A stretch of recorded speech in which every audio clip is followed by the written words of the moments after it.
Bonjour, je vais vous présenter l'application Véhicule Tracking. Donc c'est une application qui vient s'installer directement sur AutoCAD, mais aussi sur les produits verticaux d'AutoCAD, comme par exemple Civil 3D. Donc Véhicule Tracking se présente sous la forme d'un onglet ici, est composé de trois parties. La partie création de convoi, la partie création de stationnement, donc de parking, et la partie création de ronds-points et de jonctions. Bien sûr, le logiciel possède des paramètres que vous allez pouvoir modifier au moment de la création ou pendant la création. Là, notamment, on peut remarquer qu'on peut paramétrer la vitesse lorsque le véhicule avance et la vitesse lorsque le véhicule recule, mais ça aussi c'est paramétrable pour chaque véhicule si on veut. Alors je vais commencer à vous tracer un convoi. Donc cette partie ici. Donc le logiciel se présente avec une bibliothèque assez importante, notamment avec différents véhicules de différents pays. Donc si on s'intéresse à la partie France, elle est caractérisée par trois répertoires: convoi exceptionnel, véhicule articulé, véhicule simple. Si je vais voir les véhicules articulés, vous avez des bus, des camions, des grandes berlines. À chaque fois que vous cliquez sur un élément, sur la droite, vous pouvez apercevoir donc ces caractéristiques en vue de dessus avec les différentes distances qui ont été pré-paramétrées. Vous pouvez faire jouer la remorque dans un sens, dans un autre. Vous pouvez faire jouer aussi les roues directrices. Et vous pouvez visualiser les rayons que peut admettre ce type de véhicule. Donc je disais, vous avez des véhicules légers. Alors dans les véhicules légers, vous avez les bennes à ordures, les camions incendies, les poids lourds, les transports collectifs et les véhicules légers. Par exemple des monospaces, des berlines, des 4x4. Cette bibliothèque ne se compose pas uniquement que de véhicules routiers. Vous avez aussi tout ce qui est avions, donc des avions commerciaux, des hélicoptères, des avions militaires, des hélicoptères militaires aussi, des avions privés, des Cessna par exemple, ainsi que les véhicules qui participent à la vie d'un aéroport, tels que des porte-bagages. Et aussi cette bibliothèque se compose de tramways, donc qui sont représentés dans différents pays.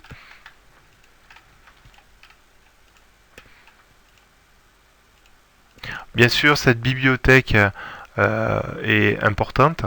Néanmoins, vous pouvez créer vos propres convois à partir de l'assistant de création de convois.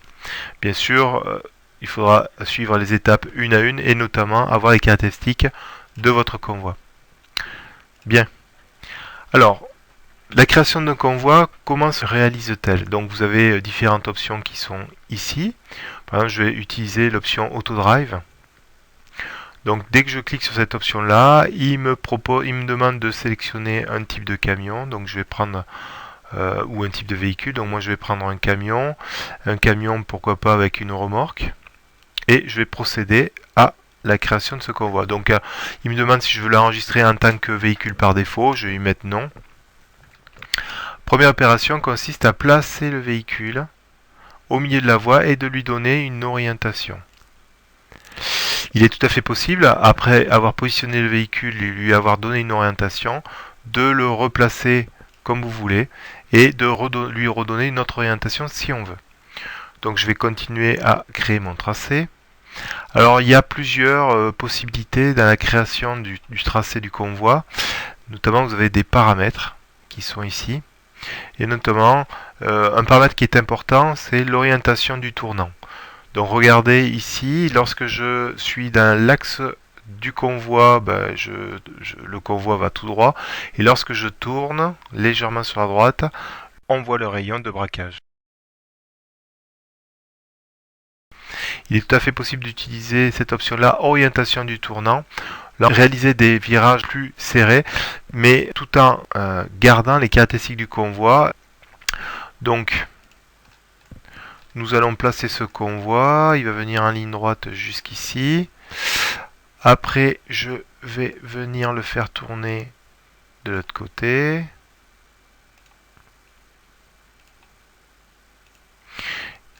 Donc là, vous voyez, je viens taper contre le terre-plein.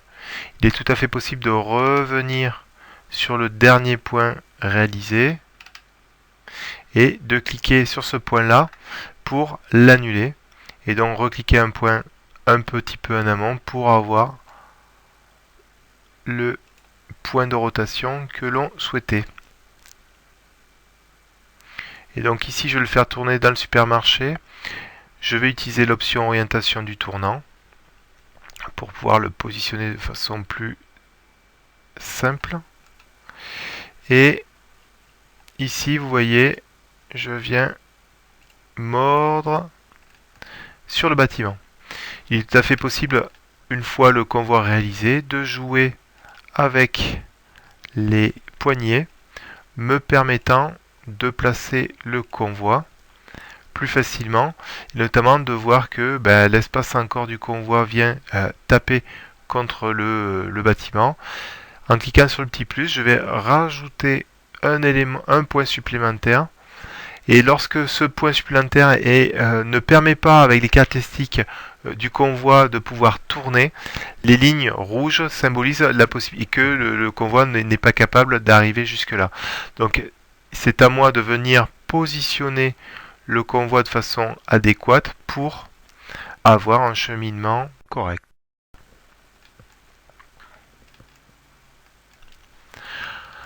Ce convoi, on va pouvoir le visualiser en vue de dessus, comme vous le voyez, mais il est aussi possible de voir l'animation de ce convoi. Donc il suffit de cliquer sur le convoi, cliquer sur animer, et là, en vue de dessus, de pouvoir voir mon camion qui va évoluer le long du convoi.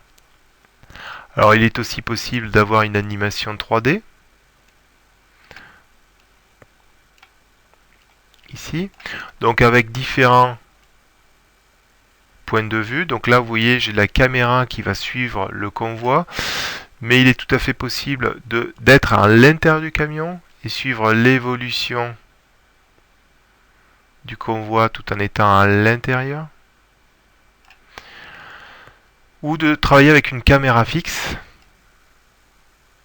et de jouer avec les différents paramètres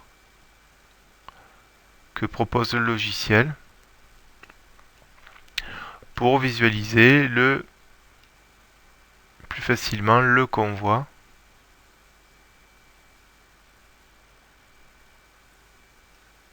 Voilà. Alors, réalisons un deuxième type de convoi, mais destinées sont différentes. Donc, en m'appuyant notamment sur une ligne. Alors, vous avez cette option-là, suivi de ligne. Donc, une fois avoir cliqué sur l'option, il me demande quel type de véhicule je veux utiliser. Utilisons par exemple un véhicule, une petite citadine, pourquoi pas. Je vais venir procéder en cliquant sur la ligne ici. Et donc là, vous avez la possibilité de lui donner le type de direction que vous souhaitez. Mais le plus important, c'est le point de suivi. Donc par exemple, puisque la voiture ne peut pas circuler au milieu de la route, je vais utiliser un décalage, par exemple, de la gauche. Je vais utiliser une distance de 2 mètres. Et le point de suivi, ça pourrait être, donc là je suis à l'essieu, au milieu de l'essieu, mais ça peut être aussi le point de conducteur, par exemple.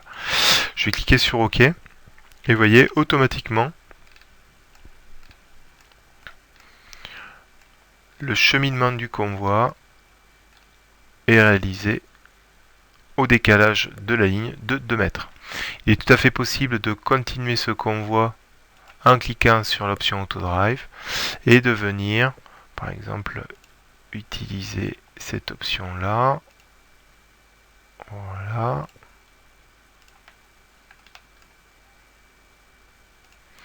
Et de continuer tout droit et venir, par exemple, faire les courses au supermarché en rentrant dans le parking.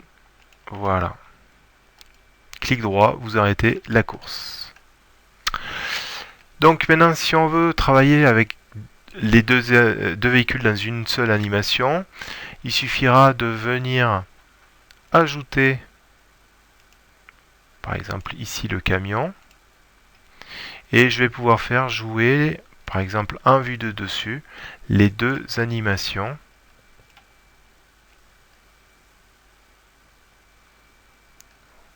Vous voyez, ici. Alors, il est possible paramétrer notamment des décalages entre les circulations des véhicules. Comme vous pouvez le voir ici, c'est la voiture qui rentre à l'intérieur du parking avant le camion. Donc, il est tout à fait possible de venir à l'endroit où je vais insérer une pause. Donc, de venir double-clic sur la petite citadine, de lui rajouter en fait à une certaine distance un délai de imaginons 40 secondes. Ceci étant validé, vous cliquez sur OK et là vous pouvez apercevoir le laps de temps où la voiture va atteindre. Et donc si nous faisons jouer la vidéo, et vous voyez, hop, la voiture rentre bien après le camion. Bien sûr, comme tout à l'heure, on peut avoir une animation 3D où on peut voir donc le camion qui rentre ainsi que après. Alors je vais me positionner plutôt sur un point fixe. Caméra point fixe, voilà. Et on va prendre de la hauteur, voilà.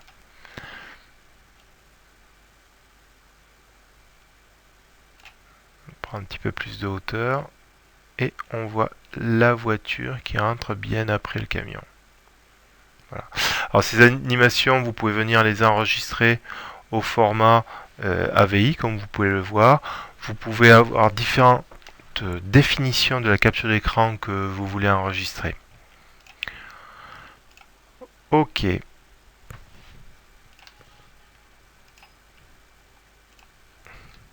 Alors, quelque chose qui est pas mal dans le logiciel, vous avez la possibilité d'extraire les caractéristiques du convoi. Ici, par exemple, de mon camion. Donc, on a les caractéristiques géométriques du camion. Mais aussi, vous allez pouvoir générer un diagramme. Vous montrant donc l'angle de direction ainsi que l'angle d'articulation du camion, par exemple. Avec à chaque endroit où j'ai tourné, vous allez pouvoir voir les angles d'incidence qui ont été réalisés. Il me sera tout à fait possible de rajouter un pas intermédiaire. Donc vous voyez le pas A, le pas B. Je viens cliquer sur mon convoi et venir rajouter ici un pas intermédiaire. Donc le pas que je viens de cliquer, il le nomme B, et puis après les autres pas suivants vont prendre la suite. Et notamment, je vais trouver ici, au pas C, ici, les caractéristiques à cet endroit-là. Donc là, comme j'étais sur une partie droite, il n'y avait aucune chose particulière, mais par exemple, imaginons que je voudrais un pas entre G et H ici. Je vais pouvoir cliquer sur cette option ici, rajouter donc cette partie ici, H, et donc H, j'aurai les caractéristiques de H ici, et en fait les différents angles de rotation à ce pas précis.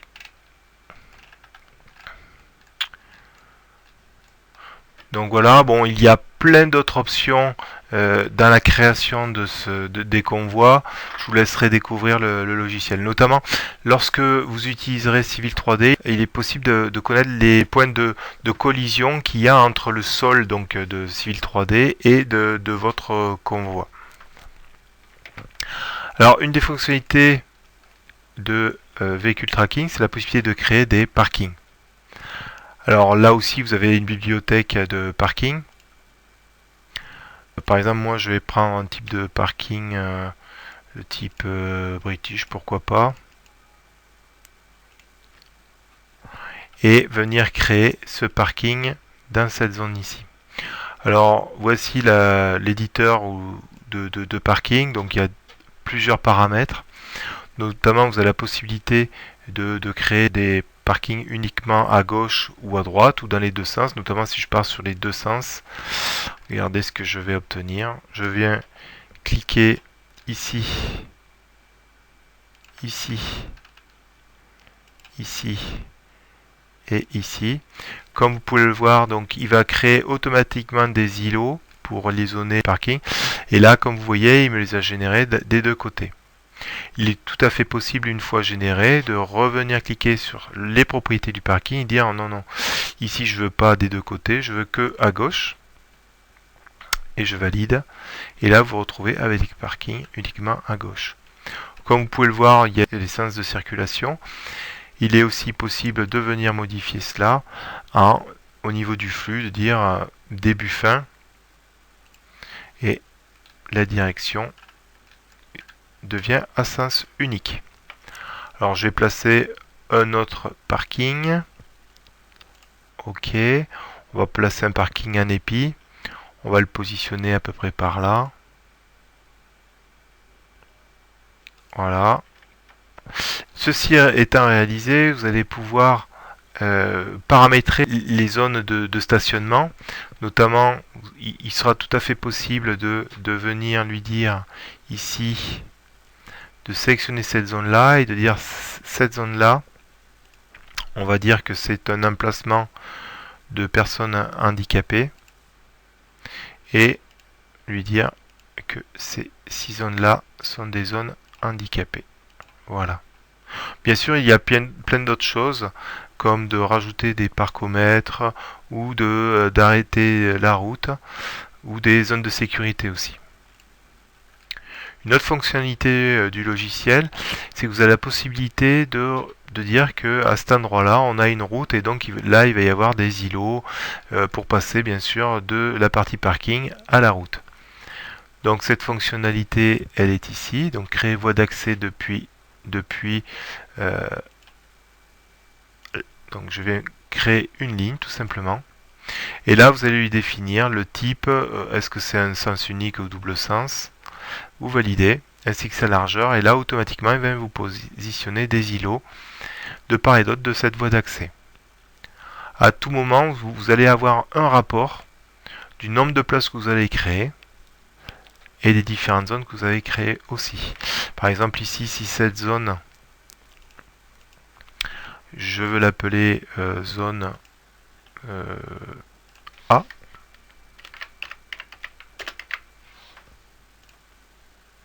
Fermé. OK. Et là, vous voyez, automatiquement, mon rapport en tient compte et me donne le nombre exactement des zones de parking. Il est aussi tout à fait possible de les numéroter.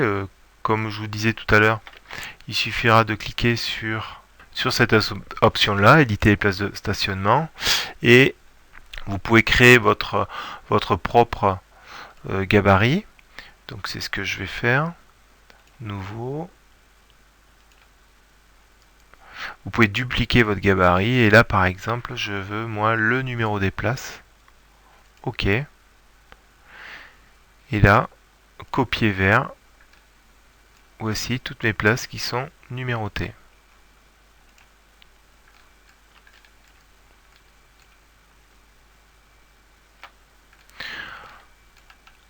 Une dernière fonctionnalité de véhicule tracking, c'est la possibilité de créer des ronds-points. Ça se situe dans cette partie-là. Alors là, j'ai créé deux lignes.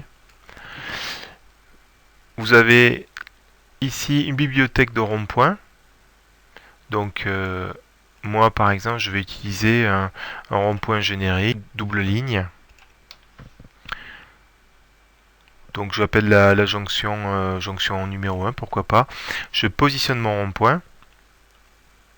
Et à partir de ces lignes de raccordement, créer les différentes branches qui viennent s'accrocher sur le rond-point.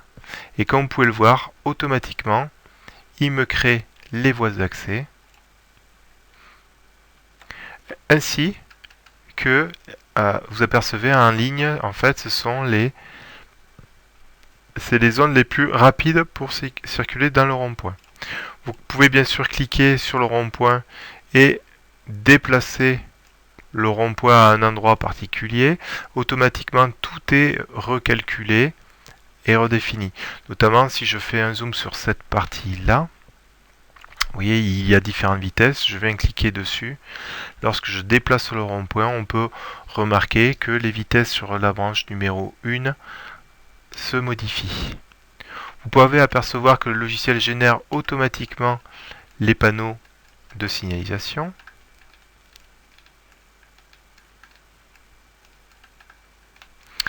Il est tout à fait possible de rajouter des éléments supplémentaires, à savoir, par exemple, si je veux rajouter des passages piétons, il suffit que je clique sur cette option-là et je clique sur la voie concernée. Et là, je viens positionner mon passage piéton. Comme il est possible aussi de rajouter des îlots, en cliquant sur cette option-là, et là vous voyez apparaître une croix verte symbolisant la création de l'îlot. À tout moment, bien sûr, vous avez la possibilité de cliquer comme pour le parking et comme pour les convois sur les propriétés. Et dans les propriétés, ce qui est pas mal, c'est que vous avez une vue à gauche de votre rond-point. Suivant les éléments que vous cliquez, il va vous afficher les différentes cotes que vous allez pouvoir modifier. Donc là, en l'occurrence, moi, ce qui m'intéressait, c'était sur la branche 3. On peut mettre, par exemple, un passage protégé que vous voyez apparaître directement ici.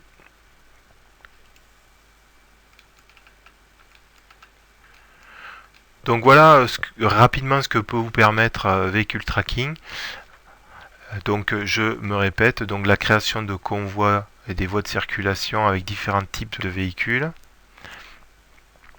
La possibilité de créer des parkings avec des caractéristiques particulières, et la création d'îlots séparant les deux parkings, et la création de ronds-points avec la signalisation ainsi que le marquage au sol, des passages piétons, des îlots de protection.